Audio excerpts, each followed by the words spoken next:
Violència a les xarxes socials. Bon dia i bona hora, soc en José Carlos Núñez, psicòleg i orientador educatiu a Barcelona.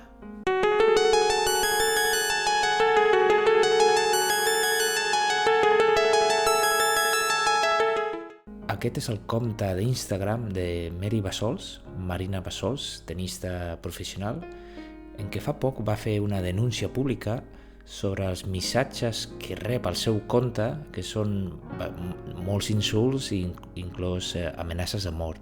Hablo desde el enfado, la tristeza, pero también siendo sincera, también desde el miedo. Durante muchos años han sido muchos insultos de todo tipo, pero en mi último partido ya no fue solo eso, fueron amenazas de muerte. Es una barbaridad los mensajes que llegamos a recibir y peor aún a normalizar. No forma parte del deporte y esto no se debería tolerar porque ya ha cruzado una línea. Detrás de cada jugador hay una persona. I aquest és el seu perfil a la Federació Mundial de Tenis Femení. Marina Bassols, número del rànquing, 176, guanyat 18 partits i ha perdut 10. Mira els missatges.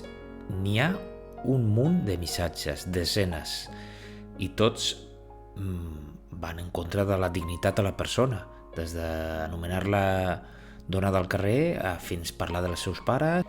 Aquests comentaris no són puntuals, són com comencem a normalitzar la violència. Podem pensar, ostres, hi ha gent molt mal educada, però el problema és més profund. I aquí passa una cosa molt important.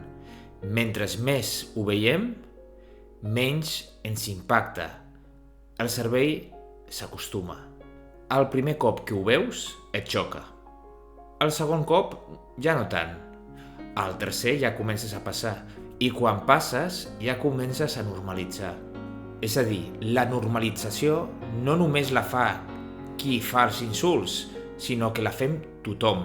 La fem quan no dius res, quan ho justifiques, quan rius, perquè això no és una crítica, és un insult. I pots fer comentaris sense faltar el respecte. La violència no creix perquè uns fan actes, sinó creix perquè els demés ho permeten. Això no només passa a internet, passa dins d'una aula, amb un grup d'amics, a la família, i comença igual.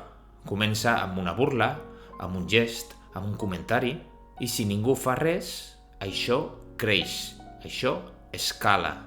Personalment penso que el moment per tallar la violència no és quan ja és greu. El moment adequat és quan apareixen aquests gestos subtils com és broma o no és per tant. Aquest és el moment clau per tallar. Moltes gràcies per ser aquí i fins aviat.